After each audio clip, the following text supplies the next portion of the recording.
People say I look like Mos Def.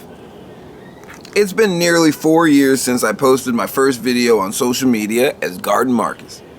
In the early days, the most common comments that flooded my notifications were, "You're so wholesome. He's the next generation's Mr. Rogers. I love how positive you are." People still respond to my videos with these sentiments, but there is one remark that I have continued to receive more consistently than any other. It's a comment that isn't unique to social media, as people everywhere I go have been telling me this since I turned 20. Bro, you look like Mos Def. You, the Mos Def of plants. Has anyone ever told you you look like Mos Def? It's Mos Def! According to the internet and seemingly everybody I meet, I bear a resemblance to Yasiin Bey, the artist known as Mos Def. I've been mistaken for him on more than one occasion. In fact, the first time I heard of him, it was because a woman believed I was him. I just finished an incredible work experience in North Carolina. There were a few weeks left before the start of my senior year of college, and I was looking forward to visiting a friend in Boston. My journey consisted of a train from North Carolina to New York City and a bus from New York City to Boston. I noticed a small woman eyeing me as I entered the train and settled into a seat on the ride. Maybe she was nervous and scouting her company for the trip, keeping an eye out for potential trouble. Could she be weighing her chances of successfully robbing me? I tried not to think too much of it. My journey came to a halt in Washington. The staff announced we would be delayed for 40 minutes due to a problem ahead of us on the route. Cheese and rice. A delay? Sitting still isn't a favored activity of mine.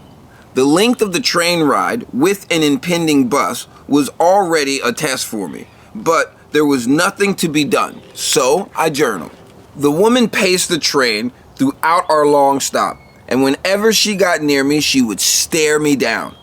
It was discomforting at first. I had not figured out why she kept focusing on me, and me alone. I stole glances at her when she was otherwise preoccupied. Many would look at her petite form and dismiss her as a threat, but I knew better than to underestimate anyone. She had a delicate, pointed face and a mole under her right eye. A purple scrunchie secured her pulled back hair into a bun, and a gold tooth flashed in the light when she moved her mouth.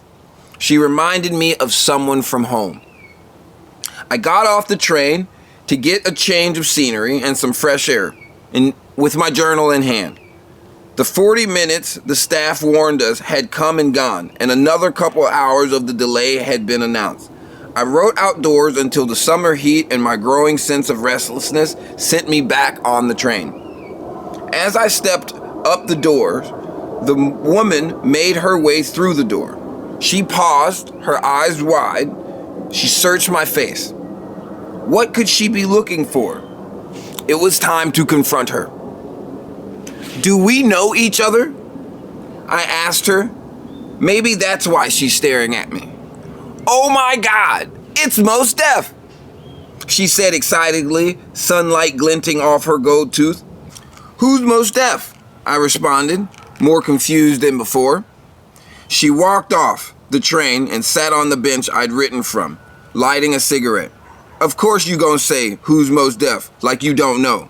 She dismissed my confusion like I was hiding something from her. "No, really, I don't know." I followed her to the bench and we continued our conversation. She stopped ogling me and my discomfort lessened. "Where you coming from?" she asked in between drags of her cigarette. "Let me guess, you going to New York. You probably do this all the time, pretending to be a normal person." "I'm coming from school," I responded, explaining I studied technical direction. I focused on working behind the scenes, but I am an artist by nature and I have done some acting.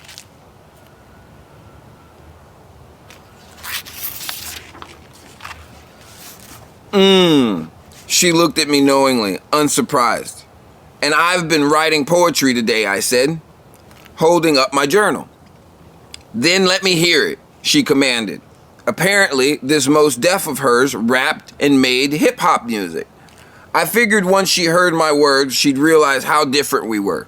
I made a point to avoid artists and people told me I reminded them of to cultivate my own unique creativity and inspiration. "I knew it.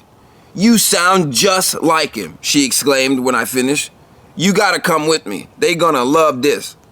And she brought me over to the group of people she knew on the train.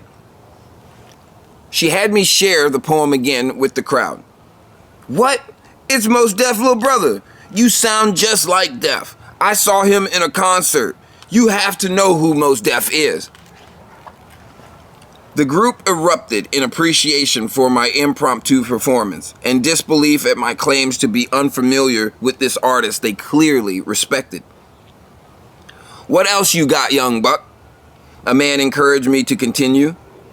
We all reconvened outside, and there, between two train rides and some dim lighting, I shared my poetry with one of the best audiences I've ever performed for. The woman favored my prose and oohed and awed with delight throughout my set. I've referenced the depression that followed me throughout my early 20s in previous pieces, but it's important for this story to mention my dispirited nature and the reclusiveness that had come to define me in college. I didn't trust anybody and rarely shared my thoughts or my work. Conscious it could be stolen, taken advantage of, used against me, or used to make fun of me. So why share my poetry with this woman? Truthfully, I yearned to. One way I define depression is having a gift and not being able to use it, / not being able to share it.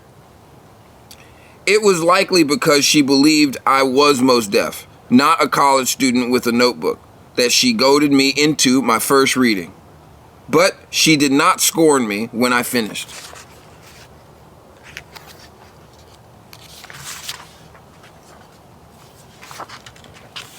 Though some part of her might have been in denial, I was not a celebrity.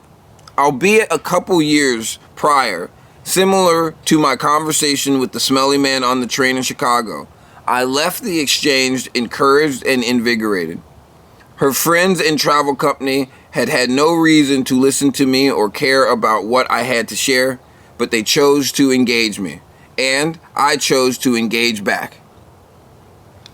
I didn't politely excuse myself after the first poem as I could have. I decided to stay and share more at their request.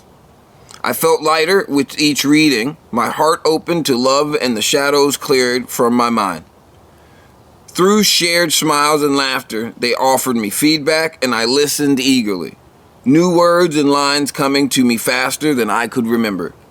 I believe words and poetry are gifts of mine, and my depression and the difficulties of my junior year of college made it so I did not realize how disconnected I'd become from my gifts. I wrote daily for myself, but never considered sharing with others.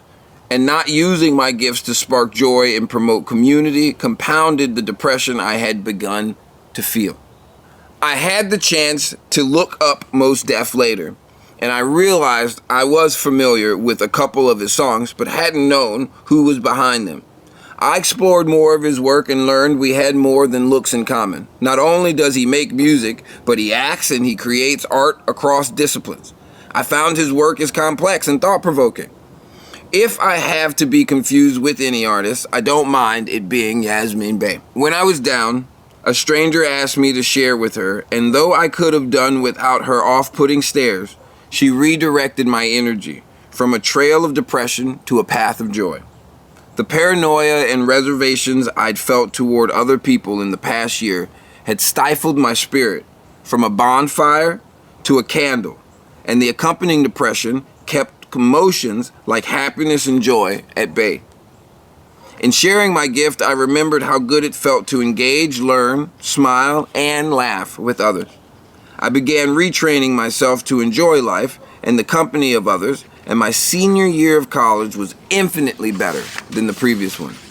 Over a decade and hundreds of Mos Def comments later, a thought comes to me. Has anyone told Mos Def he looks like Garden Marcus?